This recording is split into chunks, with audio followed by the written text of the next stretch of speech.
I wasn't supposed to walk out alive.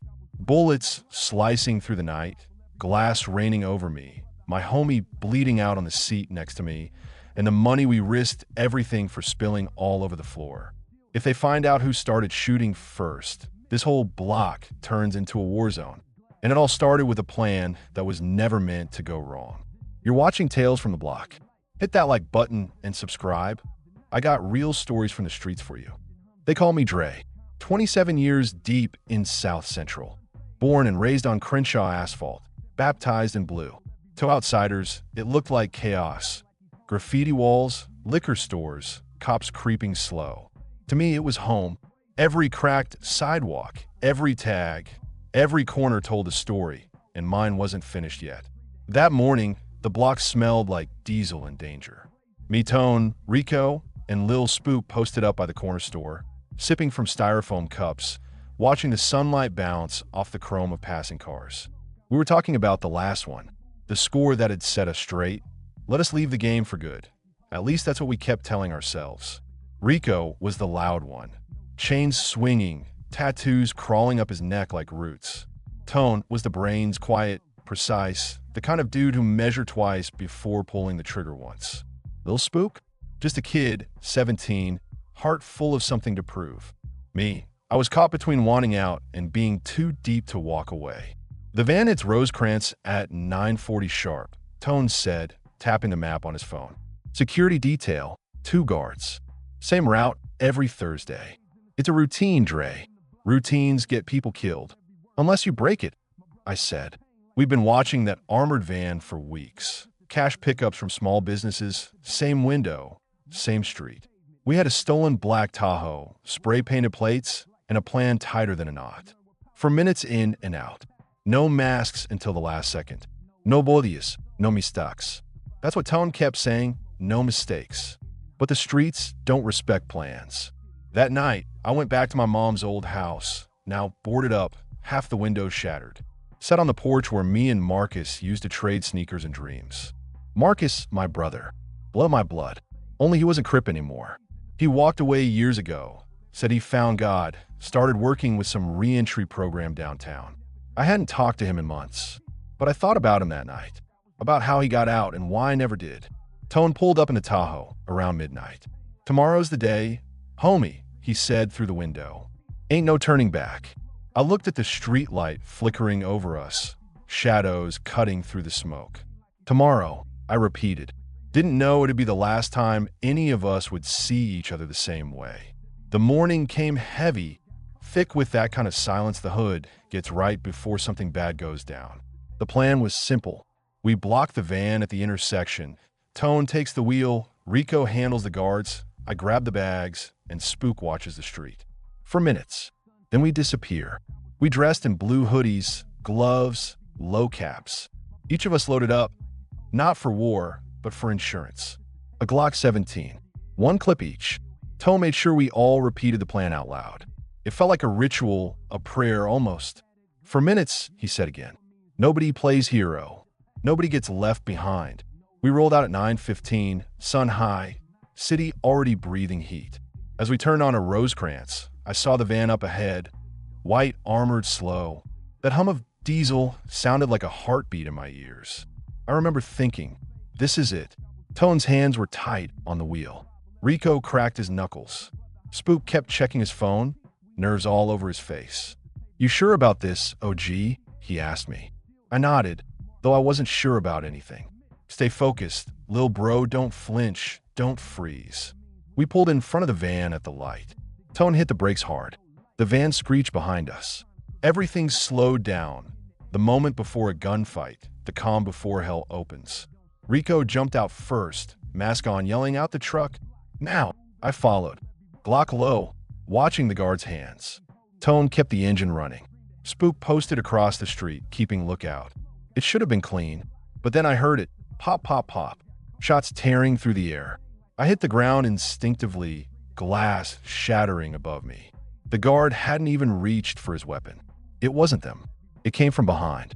I looked up and saw Spook, that kid, firing wild across the street, eyes wide like he'd seen a ghost. He was aiming at someone we didn't even clock. Another car, black Charger, tinted windows rolling down, muzzles flashing. "Who the?" Rico shouted, ducking behind the van. "Get the bags." Tone yelled, "Get the damn bags." Bullets were chewing through metal, sparks flying. I grabbed the duffel off the ground, half full of cash, and ran back toward the Tahoe. Rico followed, dragging another. Tone floored at the second we jumped in.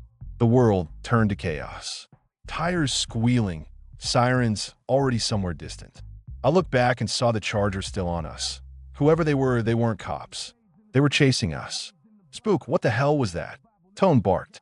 "I thought they was reaching, bro. I swear, they was watching us." Rico punched the dashboard. "You stupid, you got us lit up." I could see the guilt eating that kid alive in real time. Hands shaking, tears cutting down his cheeks. But there was no time to fix it. The Charger rammed our bumper hard. The van behind us swerved, crashed into a pole. Tone swore under his breath, cut a hard right. We flew through back streets, cash spilling, metal grinding, adrenaline burning through everything. Every turn felt like a lifetime. "Luoziing," I yelled. Tone took another corner, tires screaming. But then the world flashed blue and red. Sirens behind us, squad cars ahead. We were trapped. Tone slammed the wheel. They boxed us. I looked out the window, cops coming from both ends. And then another gunshot. A single one. It hit Tone in the shoulder. He gasped, lost control. The Tahoe slammed into a parked car, airbags blowing out. Everything went white. When I opened my eyes, my ears were ringing. Rico wasn't moving. Spook was gone, door wide open. Tone was bleeding out, whispering something I couldn't catch.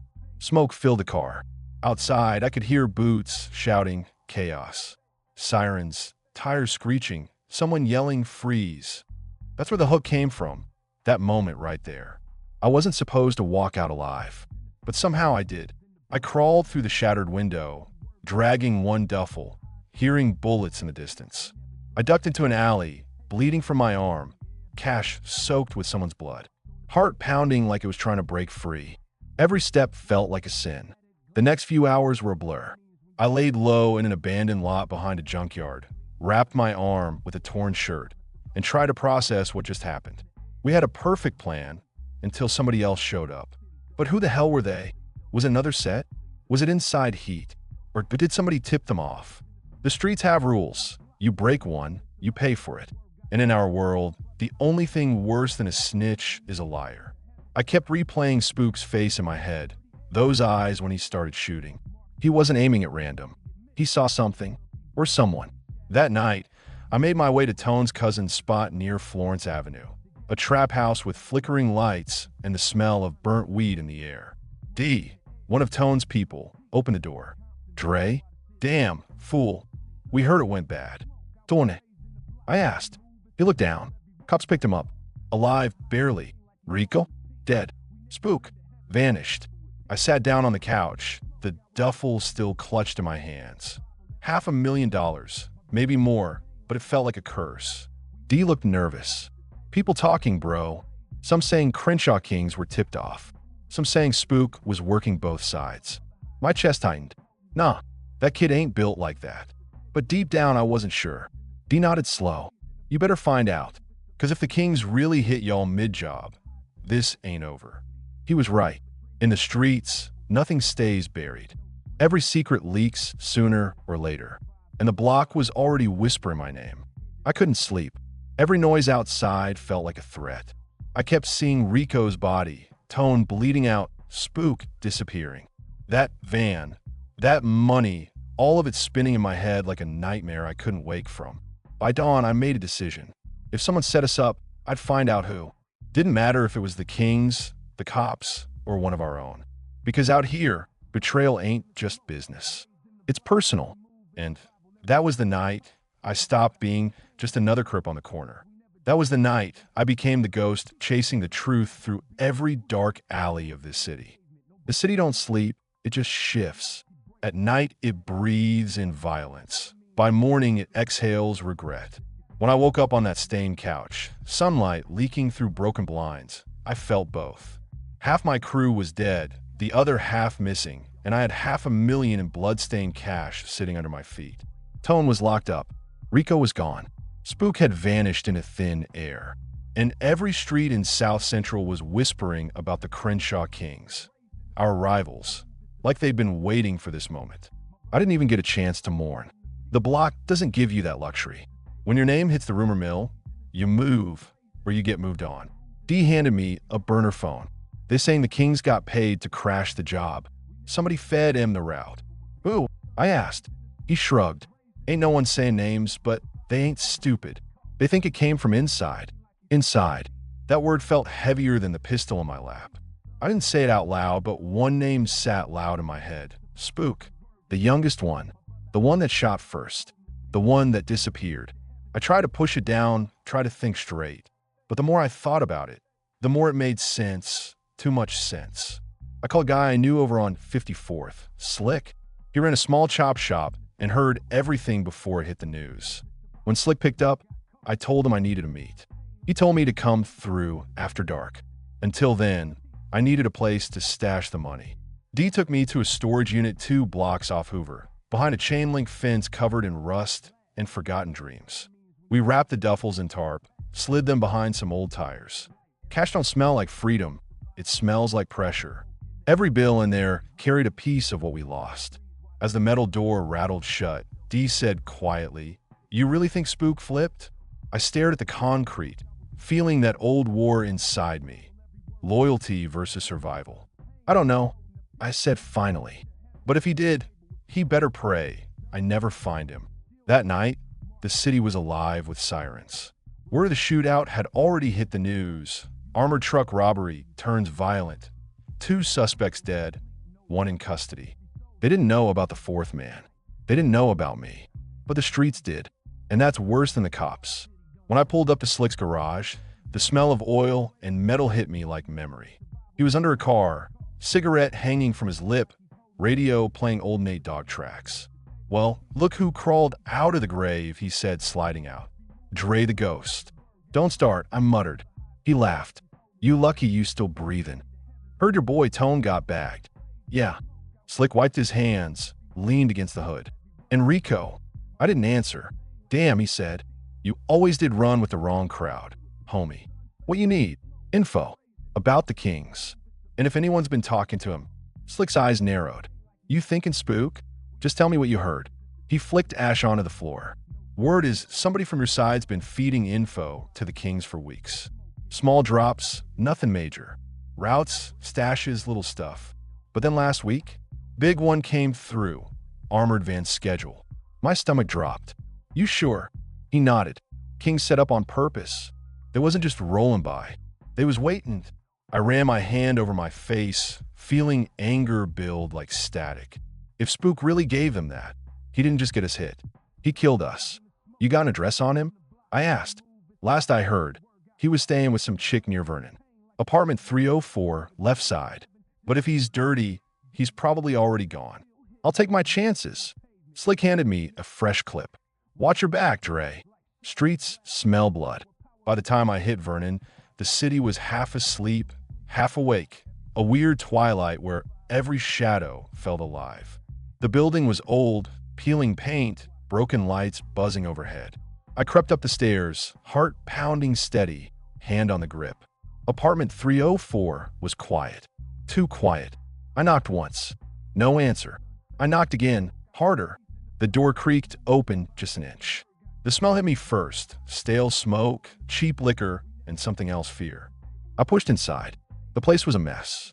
Clothes everywhere, blinds torn, TV still on static. And there he was.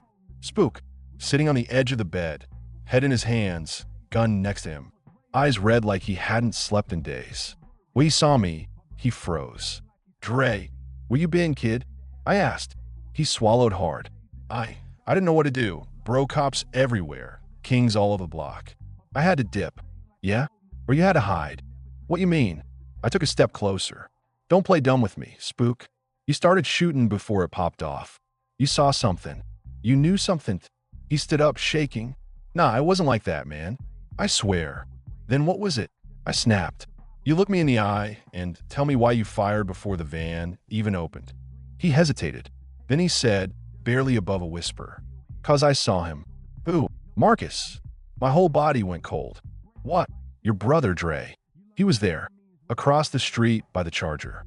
He was talking to one of them dudes from the Kings. I swear to God, bro, I saw him. I stepped back like he just punched me. My brother? Marcus? The same man who left this life behind. You lying? I said. I'm not. Spook's voice cracked. He looked right at me, bro. I didn't know what to do. I thought it was a setup. I panicked. Shut up. He kept talking, desperate. It was talk of money, Dre. I heard your name. I swear to God. I wasn't trying to snake nobody. Shut up. I yelled, gun shaking in my hand. Silence filled the room like smoke. Spook started crying, hands up, voice trembling. I didn't mean for nobody to die, bro. I ain't no snitch. I was just scared. I looked at him, this kid who used to follow me around like a shadow, who wanted to prove himself so bad he'd lost everything. And I realized maybe he wasn't lying. Maybe Marcus was there. And if he was, this whole thing ran deeper than I thought. I lowered the gun. Get out of town, I said quietly. Tonight, don't tell nobody where you going. You see me again, run the other way.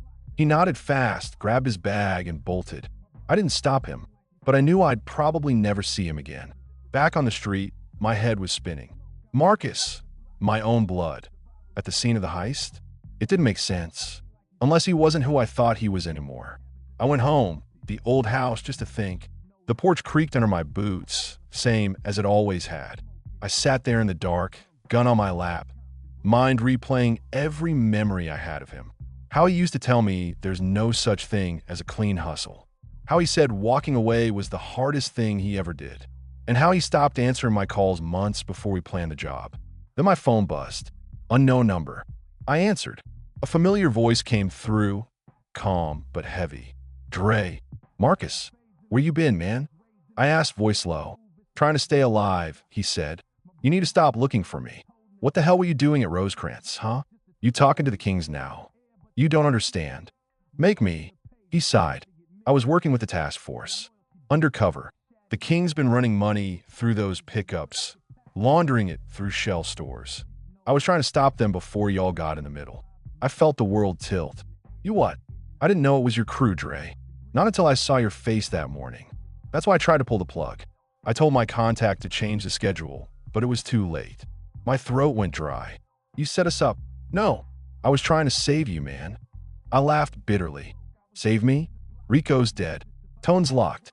That kid's life is ruined. You call that saving? I didn't pull that trigger, Dre. Yeah, but you built the stage. Silence. The kind that hurts to breathe through. Then he said, you need to let it go. They're watching you now. You got a target on your back from both sides. Walk away before you end up like the rest of them. And then the line went dead. That night, I couldn't stop shaking. Not from fear, from rage. All this time I thought we'd been hit by a rival set. Turns out the betrayal came from blood. Marcus had always been the golden child. Smart. Clean-cut, the one who escaped the cycle. Now I realized maybe he didn't escape it at all. He just switched sides. The next few days blurred together. Tone was in county, guarded tight. Spook was gone. And me? I was a ghost, drifting through alleys, trying to figure out whether revenge would save me or finish me. I went to see an old head, Big Loco, one of the original Crips from back in the day. He was sitting outside the liquor store, face carved by time, still wearing that blue rag like a crown. Dre, he said when he saw me. Word is, you looking for answers. Word travels fast. Faster when blood spilled. Sit. I sat. He passed me a bottle, eyes sharp. You thinking about revenge, he said. Wouldn't you? He nodded. Maybe. But let me tell you something, young blood. Revenge don't hit like you think it will. It don't fix the hole, it just feeds it. I ain't trying to fix it, I said. I'm trying to make it even. He smiled sadly. Then you already lost. For a second, I wanted to believe him. Wanted to believe I could just walk away, start fresh. But I'd seen too much, lost too much. And now I knew my own brother had been part of the fire that burned everything down. You don't walk away from that. Before I left, Loco said one last thing. You find the truth, make sure you survive it. 'Cause sometimes that's the hardest part. 2 nights later, I got another call, this time from D. Tone wants to see you, he said. Says it's important. Tone was in county medical, shot shoulder wrapped up, eyes tired but alert. When I walked in, he smirked weakly. Told you we'd be famous one day. Yeah, real funny. He leaned closer. Listen, don't trust nobody right now. I've been hearing things. Kings are planning a retaliation hit. They think one of their boys got clipped during the job. What's that got to do with me? Everything. They think you did it. They want you gone. My jaw clenched. Let him come. Tone shook his head. Nah, Dre. This ain't the kind of storm you can fight. You need to disappear for a minute. Lay low, regroup. Not till I find Marcus. Tone's eyes darkened. You sure that's what you want? I didn't answer, but he saw it in my face. He sighed. Then you better be ready to burn everything left. When I left county that night, rain started to fall, soft at first, then heavy. I walked down the empty street, hood up, thinking about what came next. The Kings wanted me dead. The cops were probably watching. And somewhere out there, Marcus was sitting behind a badge, pretending he didn't destroy everything I had left. I pulled out my phone, stared at his last message. You need to let it go. No, I thought. You don't get to tell me that. I started walking faster, through the rain, through the noise of a city that never cared whether I lived or died. But this time I had purpose. Not money, not loyalty, not even revenge. Just truth. And I was going to drag it out of the dark, no matter who I had to face to get it. That was the night I made my choice. If the streets wanted war, I'd give them war. If my brother wanted peace, he'd have to earn it in blood. Because when you've lost everything, there's nothing left to fear. And I had one last name left to bury. You ever notice how quiet the city gets right before all hell breaks loose? Like it knows something's coming, something it can't stop. That's what it felt like the week after I saw Tone in county. The whole block was holding its breath. Everywhere I went, eyes followed me. The whispers got louder. The Crenshaw Kings were making moves, hunting for the ghost who survived. They met me. I started sleeping with one eye open, gun under the pillow, keys by the door.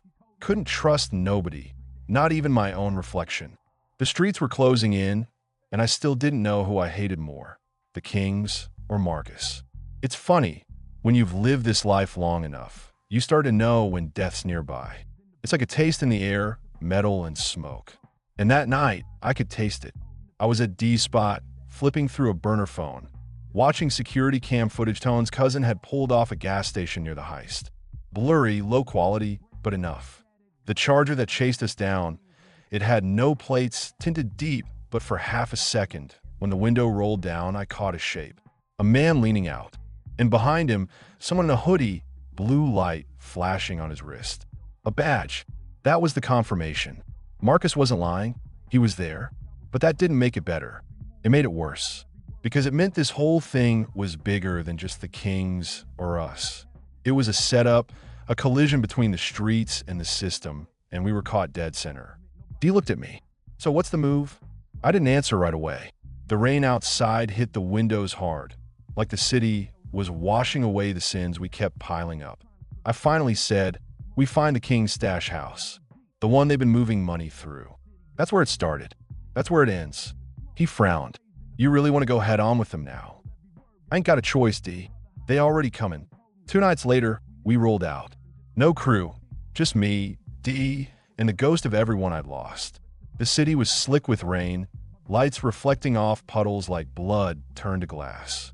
We tracked the stash house to an old auto yard near Slauson. Rows of rusted cars, fence wrapped in barbed wire, a warehouse in the back with its lights low. It looked quiet, too quiet. D parked 2 blocks away. You sure about this? I just need eyes inside, I said. No fireworks. Not yet. We slipped through the alley, boots silent, adrenaline thick in the air. I could hear voices, faint, echoing through the metal walls.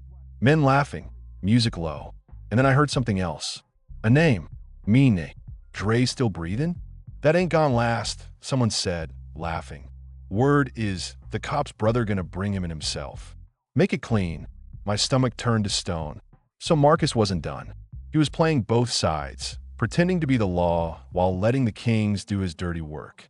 I took a slow breath, leaned to peek through the crack in the door.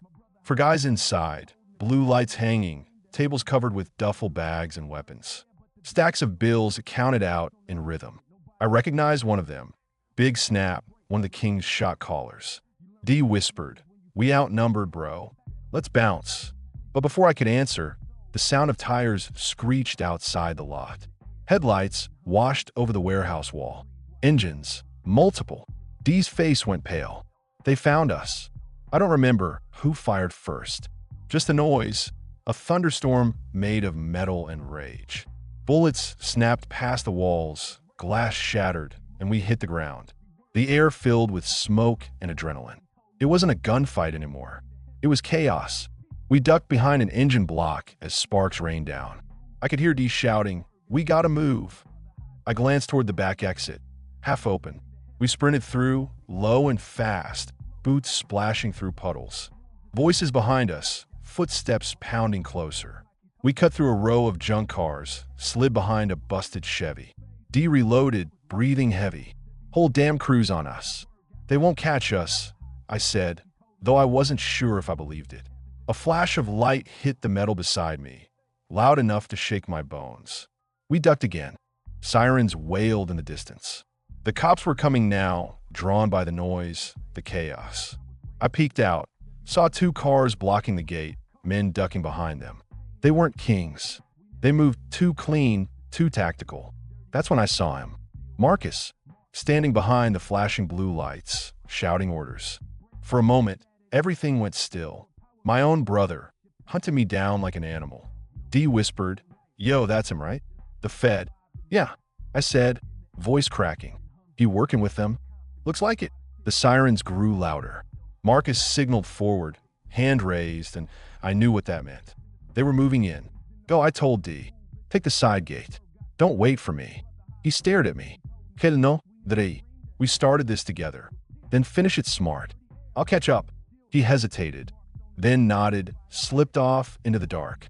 I turned back toward the warehouse, toward the noise, the flashing lights, and the brother I no longer recognized. It's a strange thing, standing between everything you were and everything you could have been. That's where I was when I stepped out from behind the car, gun low, rain dripping from my hood. The floodlights hit my face. I could hear the officers shouting, "Hands where we can see him." Marcus stepped forward. "Dre, don't do this." His voice echoed across the lot, half plea, half command. I took one slow step forward. "You set me up," I said. "I tried to save you by burning everyone I had." He took another step, palms out. "You think this was easy for me? You think I wanted to watch you go down that path again? You don't get to act like you care now," I said, the rain hiding the shake in my voice. "You don't get to show up after everything's gone and pretend you still family. Put down, Dre. Please." The blue and red lights painted the wet ground around us. Behind him, I saw movement, kings creeping through the shadows, guns drawn low. They weren't here for justice. They were here to finish what started. "Marcus," I said quietly. "Behind you." He froze, turned, too slow. The silence cracked again. A flash of light. Screams. Panic. The world dissolved into noise, shouting, engines, glass. I dropped low, pulled Dee's car keys from my pocket, and ran through the side gate. Didn't look back. Couldn't. By the time I hit the main street, the air reeked of smoke and gasoline. My ears rang from the chaos I'd left behind.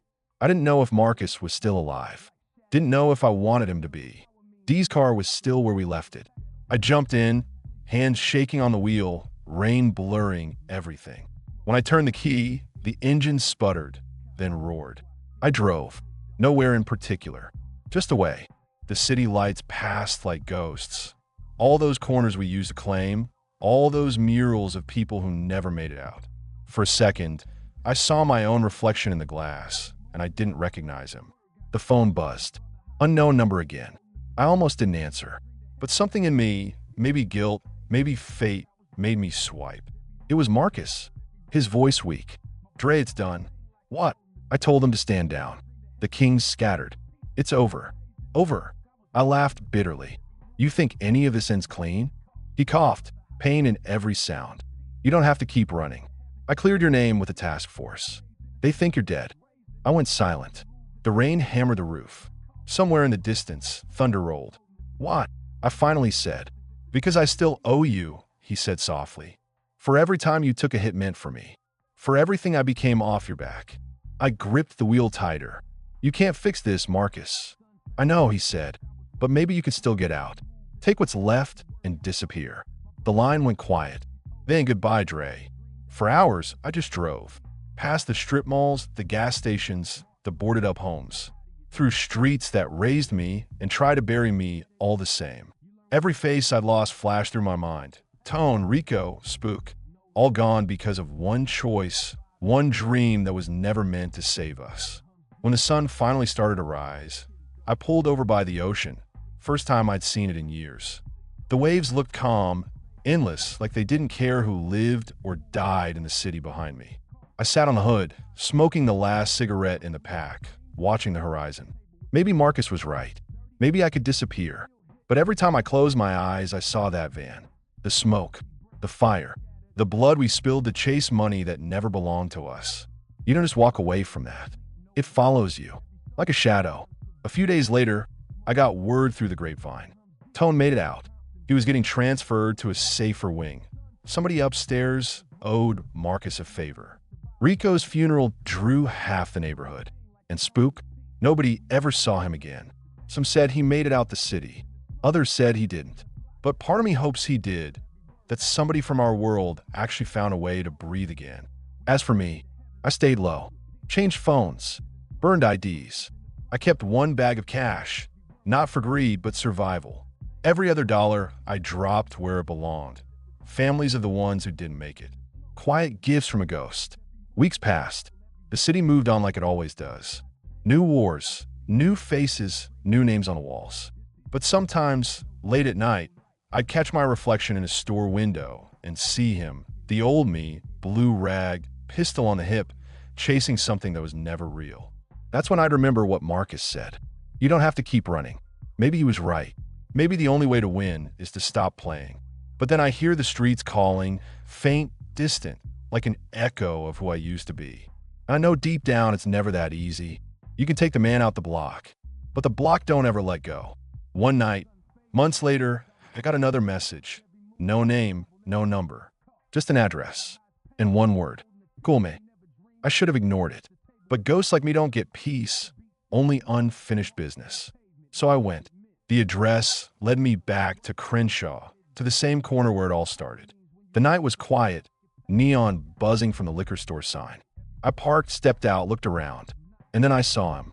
Marcus, standing under the streetlight. Same old hoodie, same tired eyes. He looked smaller now, like the weight of everything had crushed him down. I walked up slow. Neither of us said anything for a long time. Just the sound of cars passing, the hum of the city around us. Finally, he said, "You came." I shouldn't have. He nodded. Probably not. We stood there, two brothers, two ghosts, staring at the ashes of everything we'd burned. He reached into his pocket, pulled out a folded piece of paper. Inside, he said, names, accounts, everything you need to know about who funded that job. It wasn't the Kings. It wasn't me. Then who? He hesitated. Somebody higher. People who used the streets like chess pieces. We were just pawns. I took the paper, looked at him. Why tell me now? Because I'm done, he said quietly. I can't carry this anymore.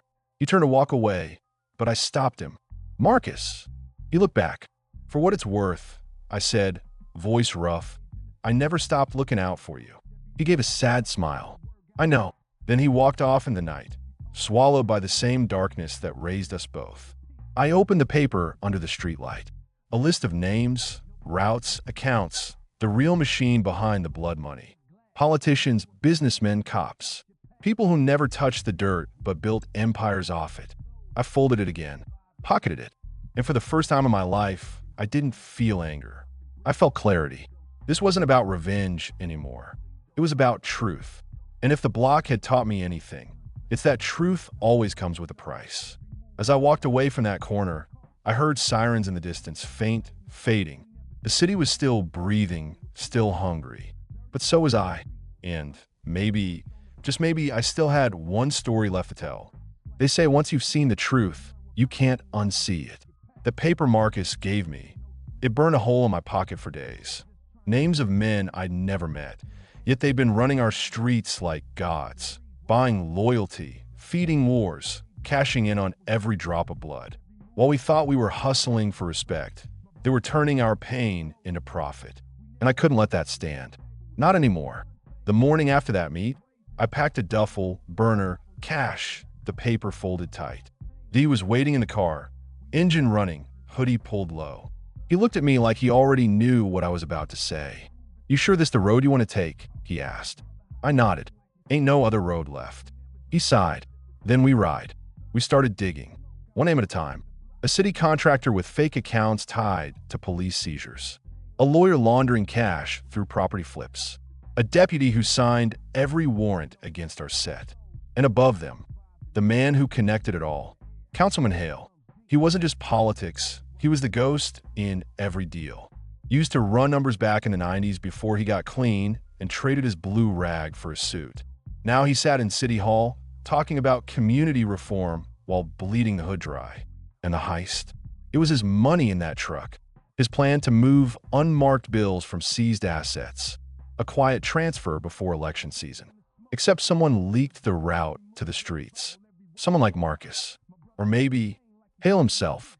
We followed the trail to his campaign office downtown.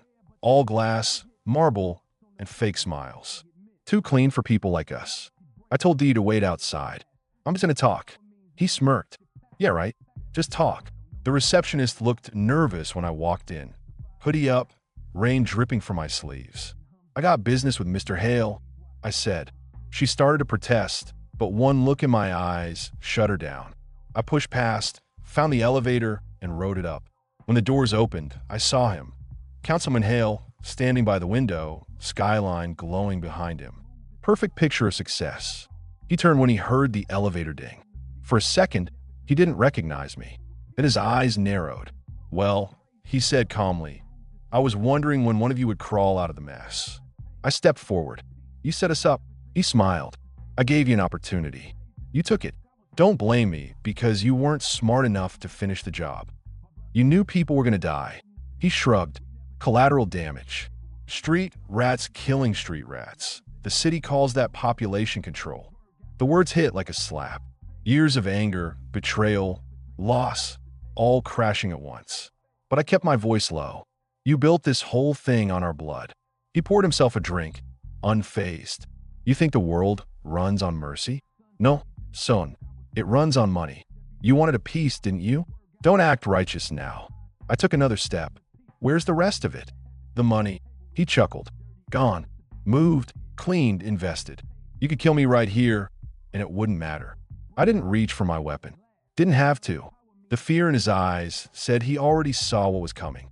I leaned close enough for him to smell the rain on my clothes. Money don't vanish, Hale. It just waits for the next fool to chase it. Then I turned and walked out. Left him standing there with his perfect view of a city he'd poisoned. Dee met me in the car, eyes wide. "You good?" "Yeah," I said quietly. "But this ain't over." We drove back through South Central, past the murals, the empty courts, the alleys that raised us. Every corner held a memory. Tone laughing on a block, Rico showing off a new chain, Marcus teaching me how to fight before he ever wore a badge. And I realized revenge wasn't enough. I needed to make them see, make them feel what it's like when the streets bite back. We started a fire, not a literal one. A rumor. Word spread that Hale's campaign fund was dirty, that evidence was about to leak. We dropped copies of those bank statements into the hands of every hungry reporter in the city. Within days, the headlines lit up. Councilman Hale under investigation for money laundering. The man tried to spin it, called it political sabotage. But the walls were closing in, and when men like him start to fall, they drag everyone down with them. One night, around 2 a.m., my phone buzzed. Unknown number. I answered. Dre. Marcus's voice. "You saw the news?" I asked. "I did." "You think this ends with Hale?" "He's the root. He's a branch. The root's deeper." Silence stretched. Then he said, "Meet me. Alone." "Where?" "Old church on 43rd. 1 hour." The line clicked dead. I didn't tell Dee. Some things you gotta face on your own. The rain was light that night, soft enough to hear the city breathe. When I reached the church, the windows were boarded, the cross crooked, graffiti covering every wall. Inside, Candles flickered on the altar. Marcus stood near the front, hands in his pockets, badge hanging on a chain around his neck. "You look tired," I said. "So do you." We faced each other in silence, brothers on opposite sides of a broken world. He finally spoke. I turned myself in. I frowned. For what? For everything.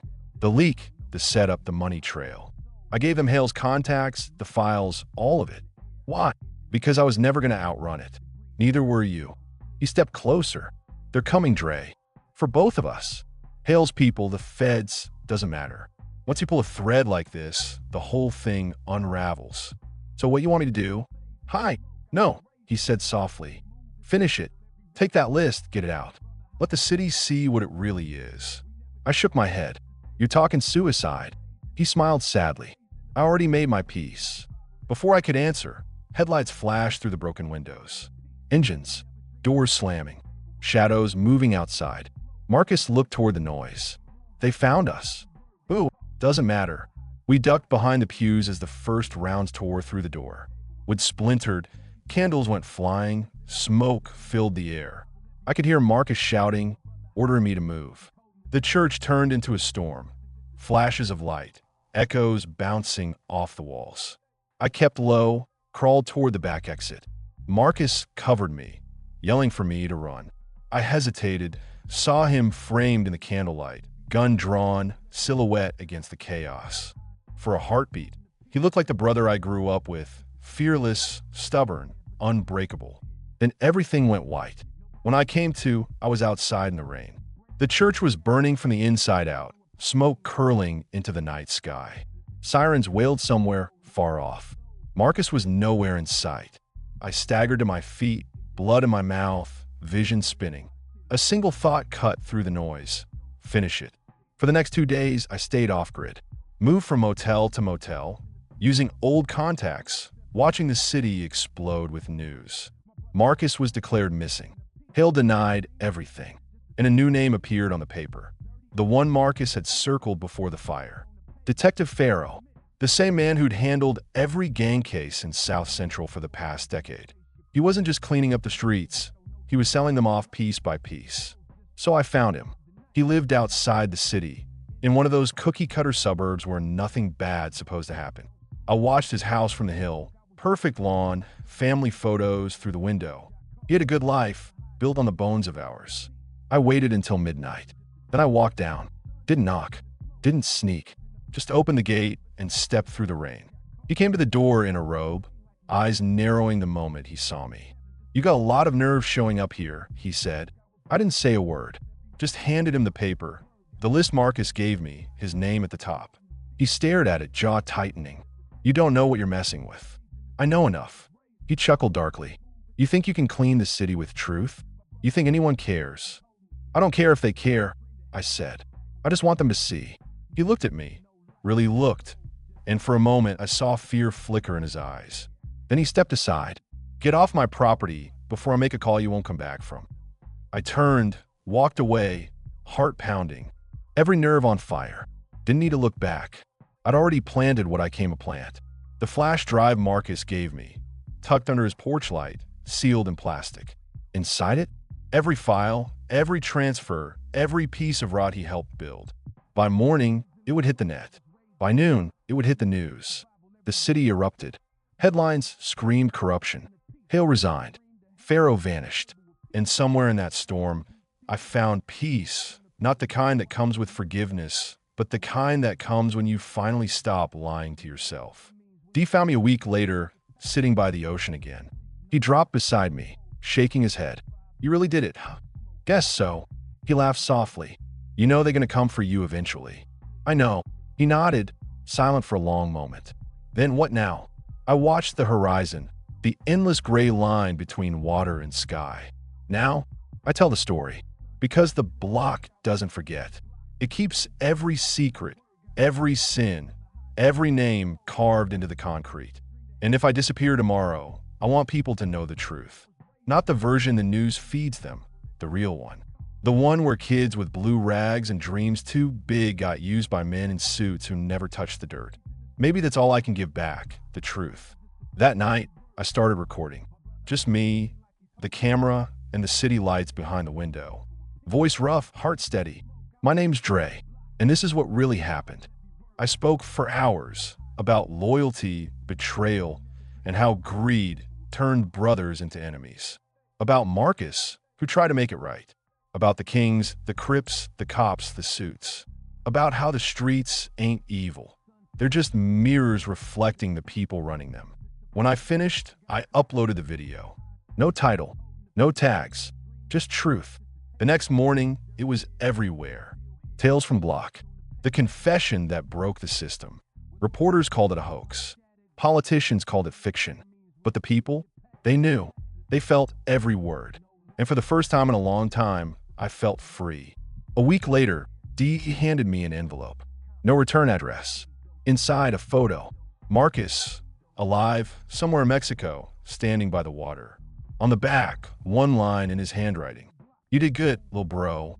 I sat there for a long time, staring at the waves, the same ones that had watched me crawl through every storm. Then I smiled, small, quiet. Maybe the block never lets go. But sometimes, if you fight hard enough, it lets you breathe. The street was quiet that night, too quiet for my city. Usually by now, you'd hear sirens screaming somewhere, dogs barking, glass breaking, somebody yelling across the block. But not tonight. It felt like the whole hood was holding its breath. The smoke from earlier still hung in the air. You could smell it. That mix of burnt rubber, gunpowder, and something darker you never forget once it hits your nose. I sat on the curb, hoodie soaked with sweat and blood I wasn't sure was mine. My ears were still ringing. The world felt like it was spinning too slow, like the air was thick and every breath hurt. Rico was gone. Trey was gone. Half the crew was either dead or locked up. And me? I was the last one standing, but I didn't feel alive. I looked down at my hands. They were shaking. Not from fear, maybe from everything catching up. Every decision, every bullet, every night I thought I was untouchable. You ever feel like the streets are whispering to you? Like they're trying to tell you something, but you only understand once you lost it all? That's how it felt that night. It had been 2 days since the shootout. I was hiding out at my aunt's old house, the one nobody used since she passed. Curtains drawn, lights off, fridge empty except for an old bottle of water and a few slices of bread. I'd been living on silence, staring out that dirty window, waiting for either the cops or the streets to come collect me. Rico didn't make it to the hospital. They said he bled out in the back seat before they could even try. I didn't go to see his body, couldn't. The thought of seeing him cold, lifeless, after everything we went through, I didn't have it in me. I thought about calling his mom, but what do you even say? Your son died because we thought we could outsmart the streets. There ain't no words for that. Every time I closed my eyes, I saw him, leaning against that car, gasping for breath, looking at me like I was supposed to fix it. But I couldn't. I couldn't fix nothing. 3 nights later, I heard tires screeching outside. I froze, grabbed my piece off the table, just instinct. You don't think, you move. But when I peeked out the window, it wasn't a squad car. It was an old black Impala, paint dull, rims dirty, sitting quiet in the streetlight glow. A man got out, tall, wearing a dark blue hoodie, face half covered. At first I thought maybe it was one of the homies coming to finish the job, or worse, some bloods trying to send a message. But when he stepped into the light, I saw the scar above his eyebrow. D, he was one of ours. Where he used to be. Last I heard, he flipped sides, started running with a crew up north. Word was he was working for whoever paid more. He knocked twice, slow like he knew I was watching. Yo, Dre, I know you in there, he said, voice low. Ain't here for no drama. Just want to talk. I kept my piece low by the door, ready just in case. When I opened it, his eyes said everything before his mouth could. You look dead, homie, he said. I feel worse, I muttered, stepping aside. Come in. He looked around the dusty room. Empty bottles, bullet holes in the wall, the smell of mold and regret thick in the air. Damn, this where you've been hiding? He asked. This where I've been surviving. He sat down, tapping his fingers on the table. I heard what went down. Rico, Trey, whole crew wiped. Yeah, I tried to warn y'all. Street's been talking. Said somebody higher up set you up, used y'all as bait. That made my stomach twist. Ooh, D leaned forward. Name I heard, it ain't gonna sit right with you. Say it. Loco. I froze. That name hit like a bullet. Loco was supposed to be family.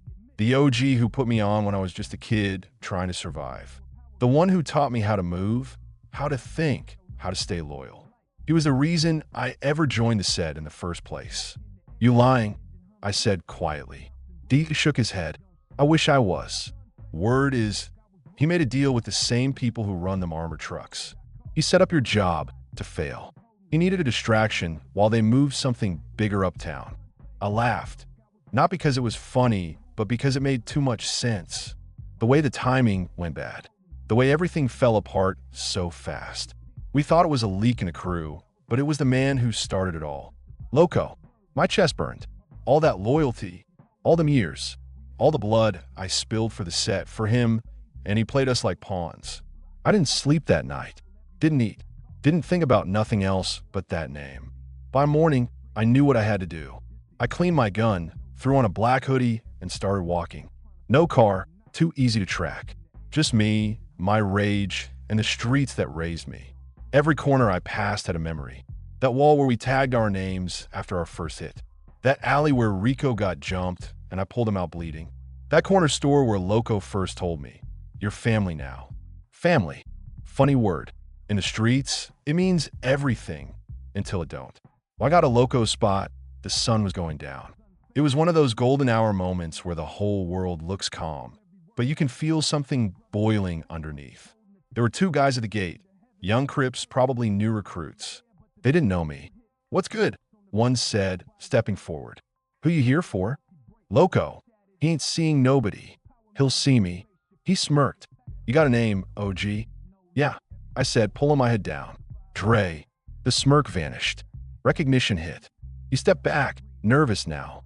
Everybody in the hood heard what went down. Heard how my crew got wiped, how I disappeared. To them, I was a ghost. He radioed inside. "Joe, boss. Dre here." A long pause. Then a voice crackled back. "Let him in." Inside, the air was heavy with weed, smoke, and betrayal. Loco sat on a leather couch, gold chain thick as a rope around his neck, two women beside him, laughing at something on his phone. When he saw me, the laughter stopped. "Look who decided to crawl back from the grave," he said, smirking. "You set us up," I said, no hesitation. The room went silent. The two girls looked at each other, then at him. Loco leaned back, smiling like this was all a joke.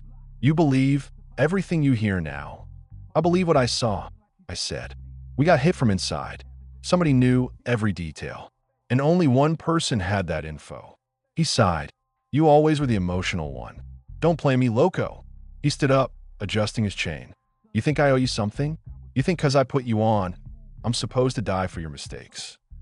That cut deep. "Rico's dead because of you," I said quietly. He shrugged. "Rico knew the risks. We all do." I stared at him. The man who raised me, who taught me to trust no one, standing there acting like life meant nothing. Something in me snapped. "You ain't Crip no more," I said. "You just another hustler wearing blue for protection." Loco's face changed.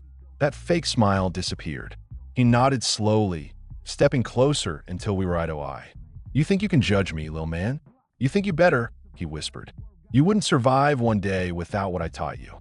I looked down at the tattoo on my arm, the set's mark. It used to mean brotherhood. Now it just felt like a curse. Maybe he was right. Maybe I became everything he made me. But I still had a choice. When he turned away, laughing, I reached for my piece, but I stopped halfway. If I pulled that trigger, I'd be him. And deep down, I think that's what he wanted. He wanted me to become just like him. Cold, heartless, another ghost walking the block, pretending to be alive. So I dropped the gun on the floor. "You ain't worth it," I said. "The streets already got your soul." And then I walked out. I left the city that night. Didn't tell nobody. Didn't look back. Took a bus west. No plan, no destination. Just miles of highway and too much time to think. You ever try to outrun your past? It don't work. It follows you. In your dreams, in the silence between breaths, in the sound of distant sirens that only you can still hear. But I learned something out there, somewhere between the hood I came from and the empty roads that stretch forever. You can't change what you did, but you can change what you'll do next. I found a small town where nobody knew my name. Started working at a garage, fixing engines, keeping my head down. The first time I held a wrench instead of a gun, my hands shook. But it felt good. Felt clean. Sometimes I still catch myself looking over my shoulder. Sometimes I still wake up reaching for a piece that ain't there. But I'm learning to breathe again. And when I drive home at night, windows down, smell of oil and smoke in the air, I look up at the stars and I think about Rico. He ain't gone. None of them are. They live in every choice I make now. Every time I walk away instead of reaching for the gun. That's the thing about the block. You never really leave it. You just learn how to live with its ghosts. You're watching Tales from the Block. Hit that like button and subscribe, because sometimes the only way to survive the streets is to finally walk away.